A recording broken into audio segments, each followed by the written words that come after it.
Muy buenas a todos, bienvenidos a este nuevo blog de desarrollo de este nuevo proyecto llamado TreeCrypt.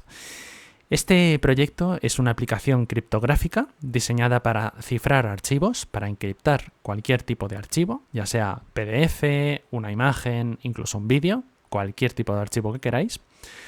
Y me hace mucha ilusión traéroslo porque es un método que quería llevar a la práctica desde hace bastantes años. La idea surgió hace bastantes años, puesto que a mí me encanta el mundo de la criptografía. Y pues ahora es cuando lo he llevado a la realidad y quiero traeroslo para compartirlo con vosotros. Quiero daros un pequeño aviso, y es que en este proyecto no os voy a compartir el código de la aplicación, ¿vale?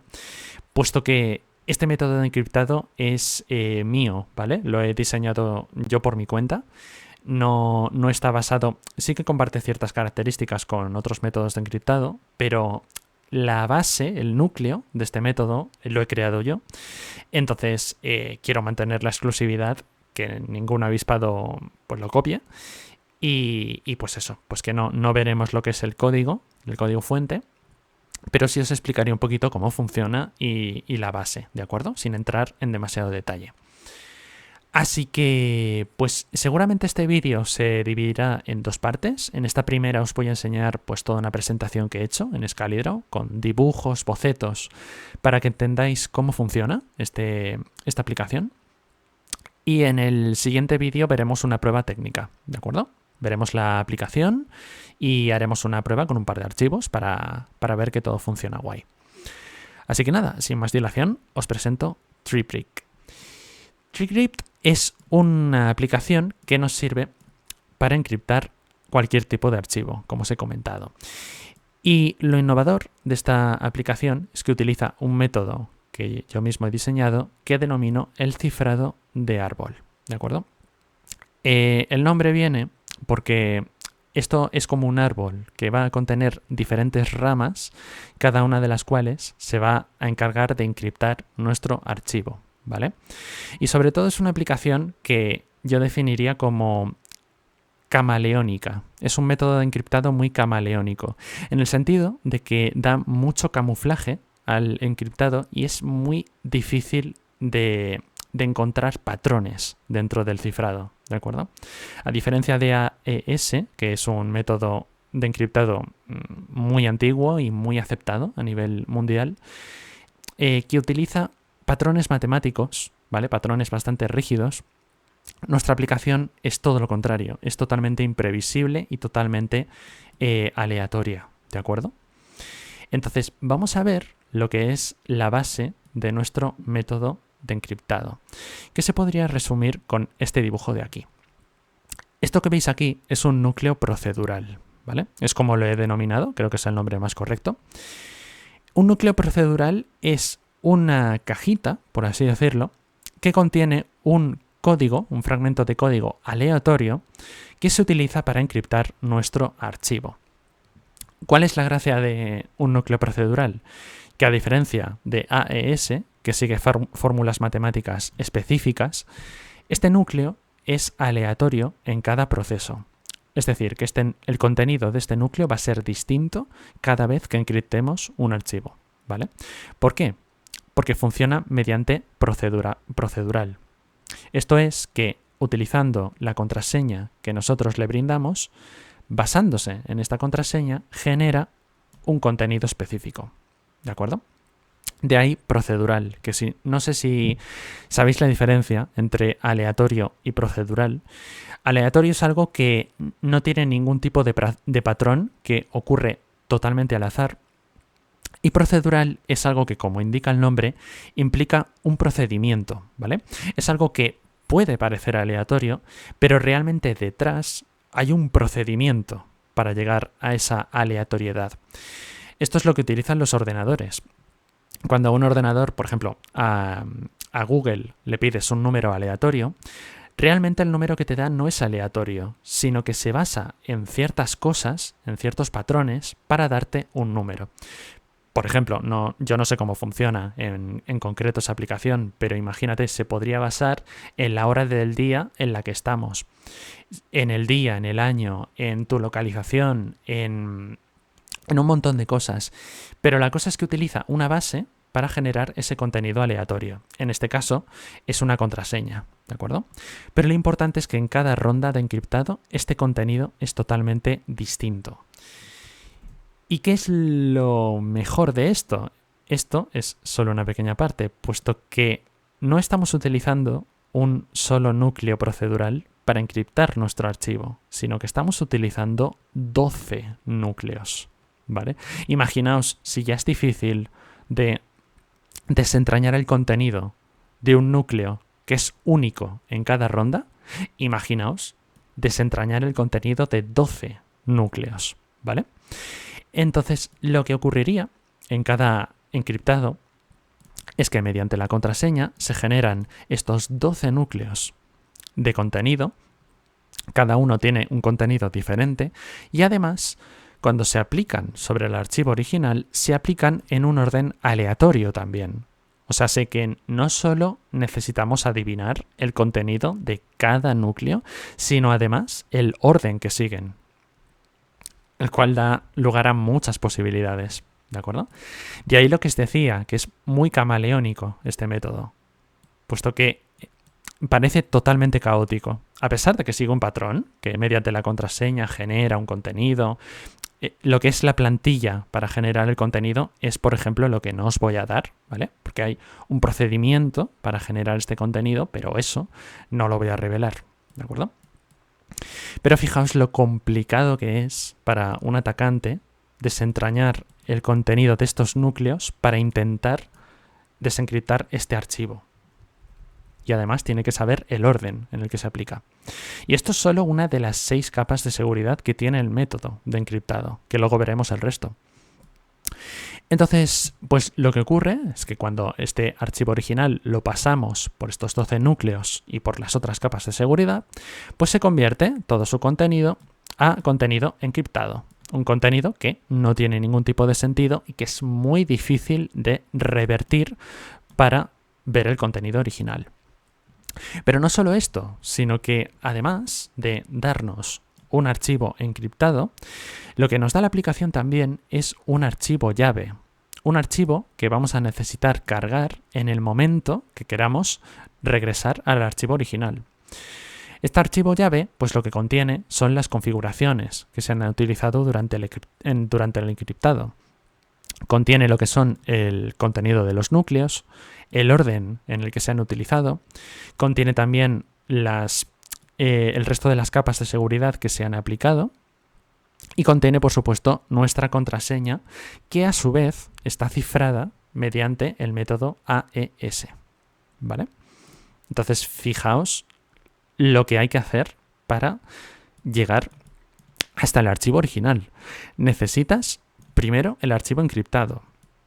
Necesitas también el archivo llave, pero además necesitas introducir una contraseña para activar todo esto y regresar al archivo original. Entonces, como veréis, tiene mucha complejidad y es prácticamente imposible, no lo digo yo, lo dicen las cifras, que al final os las enseñaré, es prácticamente imposible de revertir este archivo encriptado si no tienes la llave y encima la contraseña. Como os digo, pues con estos pasos procederíamos al desencriptado y aquí os he dejado pues el resto de las capas de seguridad que utilizo en este método de encriptado, ¿vale? Pues la primera ya la hemos visto, es la generación de núcleos procedurales mediante la contraseña que introducimos. Se generan 12 núcleos de distinto contenido y en distinto orden se aplican para cifrar nuestro archivo. La segunda capa de seguridad que se aplica después de esta es el procesamiento de bytes.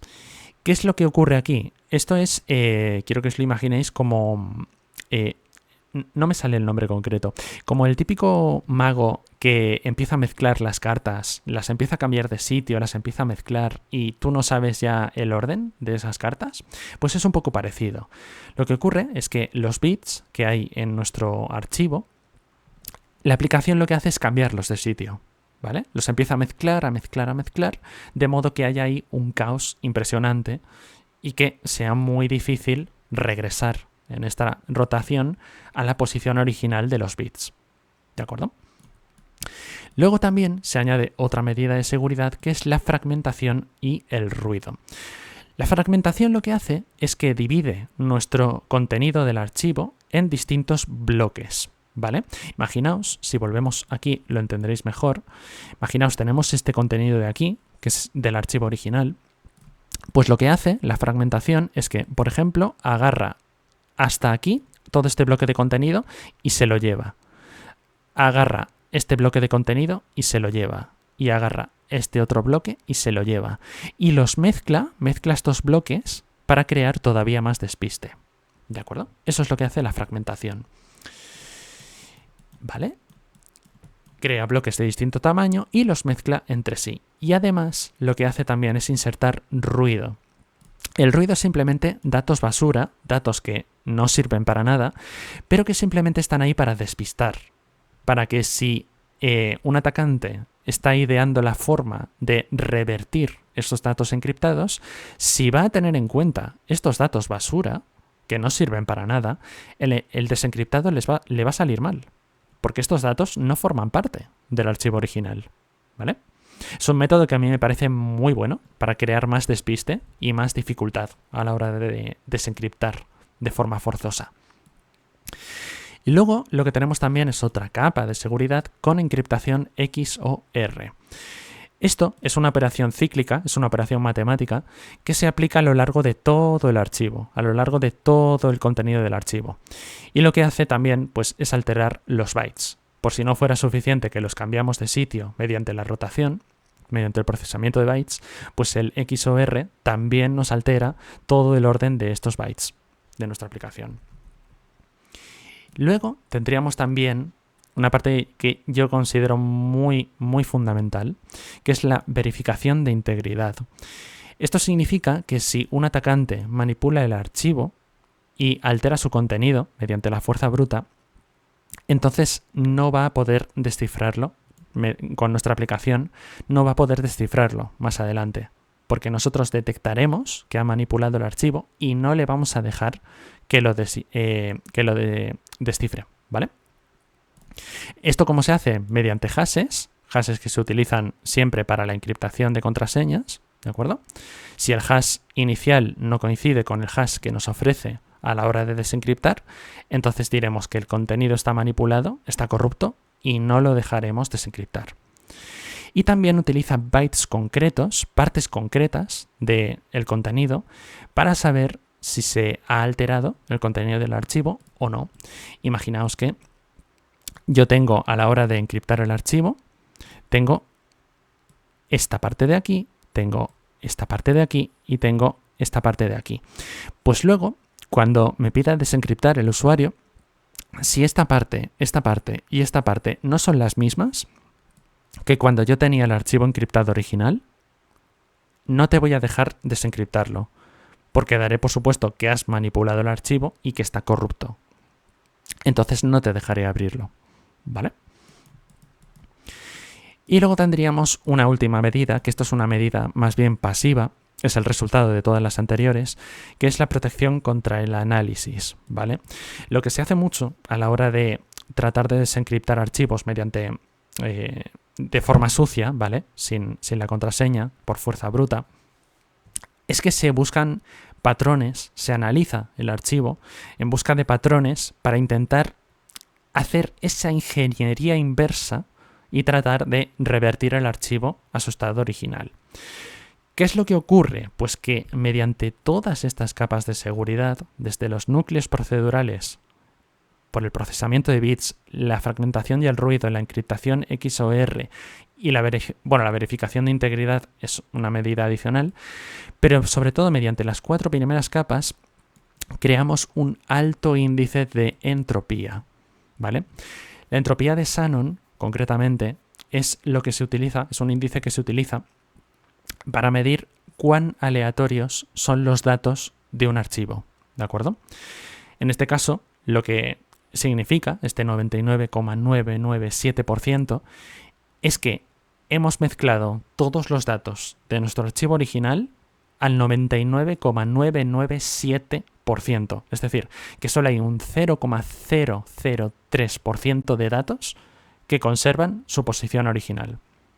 Lo cual pues deja un margen muy, muy pequeño para ataques contra el archivo.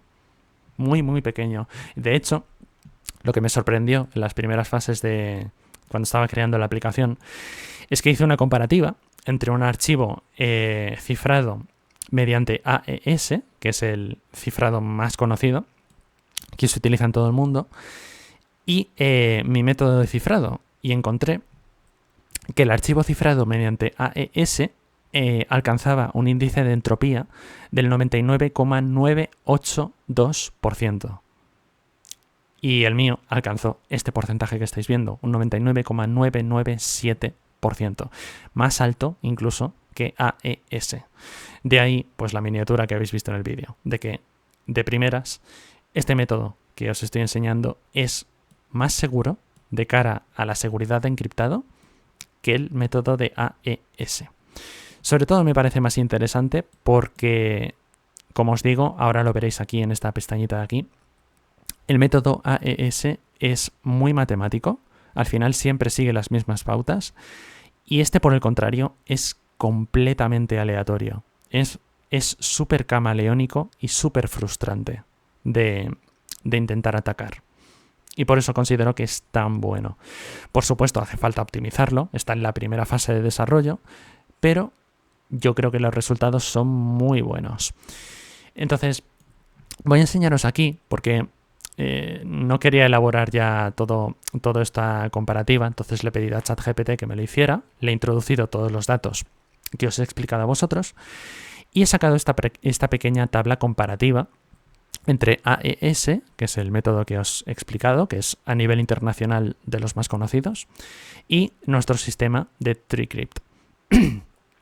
Y bueno, aquí tenemos una serie de características. Nos dice que en la madurez y uso global, pues AES es un estándar global, obviamente, y el nuestro es experimental, por supuesto, y está en primera fase de desarrollo.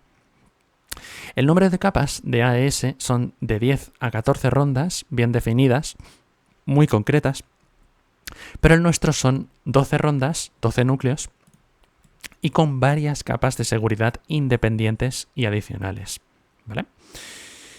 El tipo de transformación es lo que os comentaba antes. AES utiliza una transformación basada en matemáticas y la nuestra es totalmente procedural, aleatoria y con permutaciones que son únicas en cada ronda, en cada encriptado. ¿De acuerdo? El orden, si es aleatorio y dinámico, el orden aleatorio no se presenta en AES, ya que es estructurado, es basado en las matemáticas, como os he comentado. Y en nuestro sistema sí, porque se basa en la contraseña, con cada contraseña diferente cambias su orden. AES no utiliza inserción de ruido, inserción de datos basura, el nuestro sí, para despistar todavía más en los análisis por fuerza bruta, ¿vale? En lo que es la fragmentación, AES no incorpora fragmentación y el nuestro sí que la incorpora. Y otra parte buena es que no es lineal. La verificación de integridad es externa en AES y en nuestro sistema está incluido en cada fase. Cada capa de seguridad que se aplica, cuando termina, verifica la integridad del archivo, lo cual hace que el proceso sea totalmente seguro. ¿De acuerdo? Que no se pueda violar la seguridad en ninguna fase de las capas de seguridad. Y lo que más nos comenta, la rotación de bits no usa rotación de bits AES y nosotros sí que lo utilizamos, ¿vale? Ese intercambio de posiciones de los bits en los datos sí que lo utilizamos nosotros. La resistencia al análisis estadístico en AES es moderada. AES al final no es infalible porque, pues bueno, es un método matemático y al final puede resultar predecible si se realiza un análisis exhaustivo. Porque por estadística, si utilizas matemáticas, vas a encontrar un patrón. Pero nuestra resistencia al análisis, en principio, es más alta, puesto que incorporamos herramientas como ruido, fragmentación y pues los diccionarios, que al final, o sea, los núcleos procedurales, que al final se generan de forma única en cada encriptado, ¿de acuerdo? Y luego, pues en cuanto a optimización y velocidad y la autoría, pues en ese aspecto todavía hay que medir, yo tengo que medir lo que es la velocidad, pues mejorar la utilización de recursos. A pesar de que he diseñado la aplicación de forma modular, he aplicado cositas básicas para que el rendimiento sea bueno, pero siempre se puede mejorar, porque como digo, está en la primera fase de desarrollo. Entonces, claro, AES es un sistema que tiene más años que la pera y por lo tanto su optimización es muy alta. Y por supuesto su confianza pública también lo es, porque se lleva utilizando creo que más de 20 años. Entonces, pues es un sistema que tiene mucho tiempo. El nuestro todavía no está validado, pero ya os digo que las pruebas que yo he hecho por mi cuenta son muy buenas, tienen muy buena pinta. Así que, bueno, y aquí tenemos una serie de cositas que opina ChatGPT en cuanto a cositas que superamos a AES. La imprevisibilidad, dado que le dice por aquí que es altamente dependiente de la contraseña, de núcleos, órdenes que cambian cada vez, y AES siempre hace lo mismo con la misma clave, ¿de acuerdo? El antianálisis, la capacidad de antianálisis que tiene nuestro método, y las capas adicionales, que al final lo que hacen es crear mucho ruido, mucha frustración y mucha inmunidad al análisis estadístico, ¿vale? ¿Y en qué nos gana AES? Pues obviamente en la confianza, en la velocidad, en un montón de trayectoria que al final lleva después de muchos años, pues en eso nos gana, pero es completamente normal. Y nada, en conclusión, lo que os he dicho yo y lo que opina ChatGPT, el sistema es muy camaleónico y confuso para los atacantes, ¿vale? Y aquí lo que dice es muy interesante, de hecho esto lo aplico yo ya por defecto, la complementación con AES, la llave de seguridad que generamos al encriptar el archivo, esta llave, como veis aquí, utiliza una contraseña cifrada con AES. Así que, pues bueno, la opinión que tiene ChatGPT ya la apliqué yo desde el principio. Y un poquito más. Bueno, dice aquí, si algún día decides publicar tu sistema para revisión pública, puede que estés creando el AES 2.0. Eso ya lo veremos. Pero lo que os digo, de primeras me hace mucha ilusión. Es un método que creé hace 10 años, lo que es la idea. Y es ahora cuando la he desarrollado. Esta idea de núcleo procedural la creé hace mucho tiempo y pues la he empezado a desarrollar ahora y tiene muy buena pinta. No me esperaba tan buenos resultados, la verdad. Empecé con un 75% de índice de entropía y eso, y añadiendo las demás capas de seguridad, perfeccionando lo que son los núcleos procedurales, pues alcancé ese 99,997%, que es prácticamente perfecto. Yo creo que solo hay un método de cifrado que alcanza el 100%, que es el valor máximo teórico. Me parece que es OTP, me parece que se llama, y es el que alcanza el índice perfecto de entropía. Entonces, pues estoy bastante contento, bastante orgulloso. Y pues eso, que en el siguiente vídeo haremos la prueba técnica con la aplicación, que de todos modos seguramente ya la tendréis en la descripción del vídeo y en el comentario fijado. Así que le podéis echar un vistazo. Y nada, espero que os haya inspirado este vídeo, que os haya gustado. Y nos vemos en el siguiente vídeo de desarrollo con la prueba técnica. Un abrazo y hasta muy pronto.